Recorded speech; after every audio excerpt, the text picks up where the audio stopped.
everyone. I am Mary Joy M. Ragudo. I will be discuss about the parts of learner-centered lesson plan.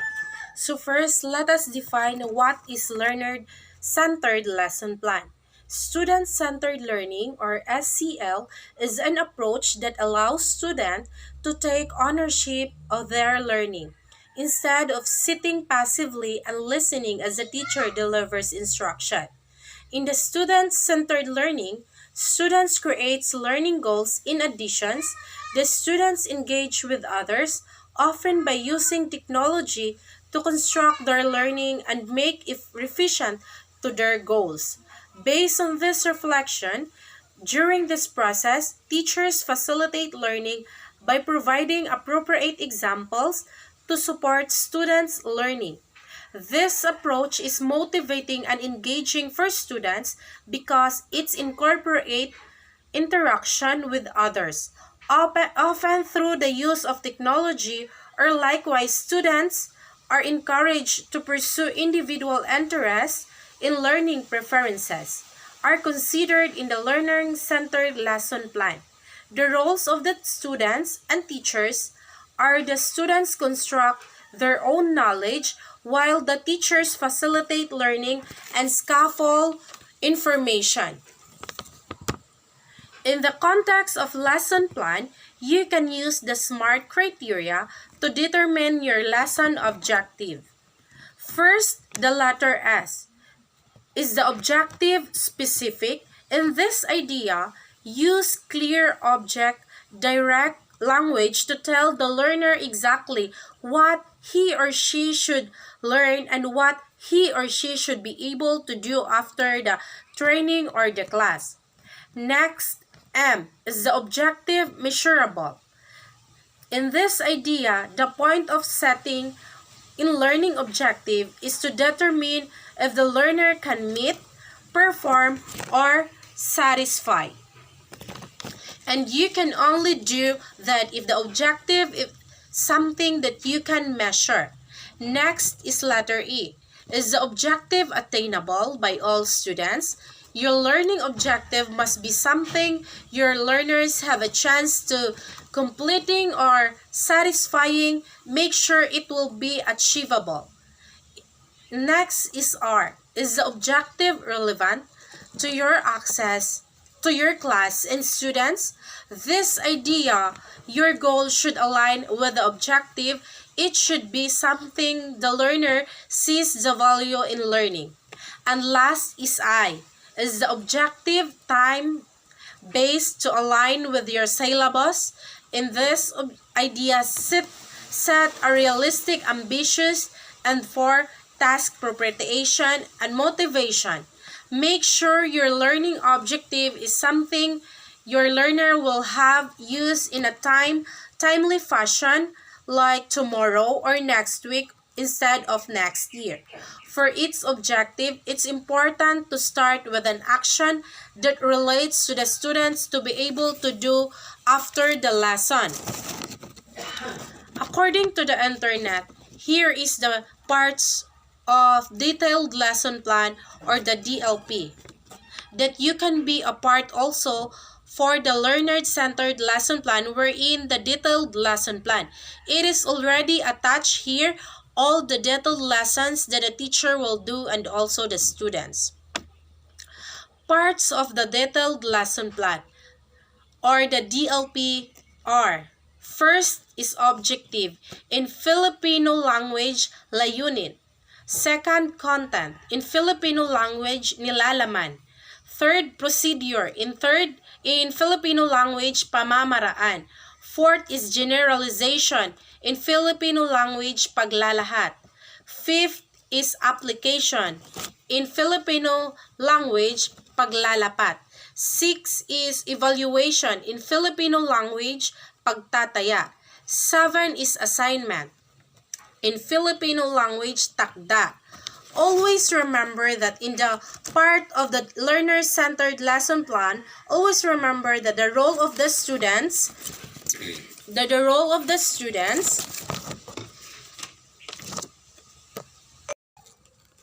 always remember that the role of the students or is to reconstruct their own knowledge, and the only thing of the role of the teacher will only facilitate and instruct the learners in the lesson or topic that they will discuss.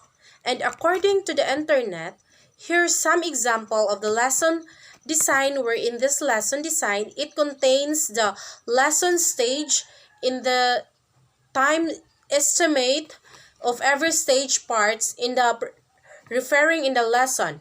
They estimate warm-up review as 5 to 10 minutes, introduction 50 to 10 minutes, presentation, whole group and active engagement strategies 30 minutes, practice and application, differentiate instruction 30 to 40 minutes, formative to summative assessment 20 to 30 minutes, and last, closure reflection 5 to 10 minutes. But I'm sure that in lesson planning, it depends to the teacher or instructor and on how measurable the lessons they will write or they will estimate. In the lesson design, it includes the warm-up review, wherein it creates the activity that reviews the previous they learn content to begin a new lessons, and create an activity to focus the topic to be taught. Next is the introduction.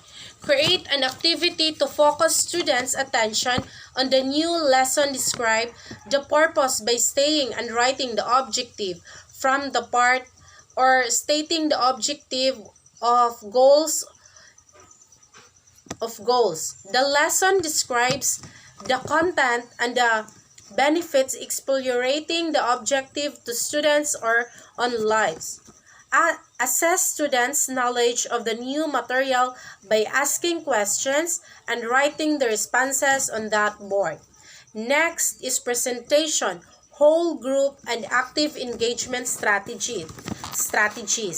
It includes the creates an activity to introduce new vocabulary and new learning, provide key concepts, and introduce new information with a variety of strategies using visual description, explanation, and written text, or check for level students' understanding by asking questions using nonverbal hand signals or etc. for a comprehension check. Next is practice and application. Differentiated instruction. Model of the activity or skills that the students are to practice differentiate and activity for high virgin low-level students.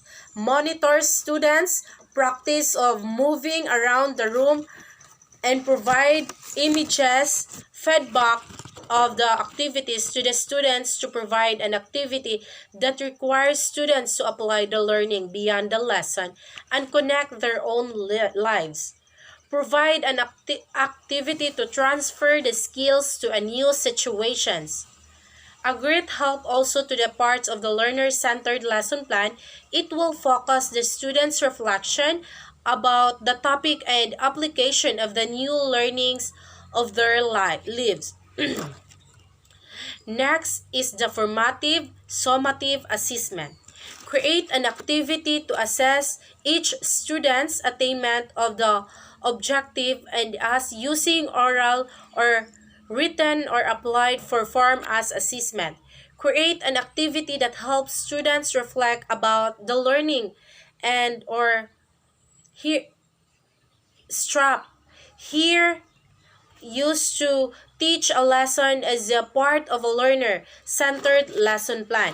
It will be a great help also the formative summative assessment to give the idea to the learner and their learnings that they gain that will access it all throughout the lesson, and then the closure reflection.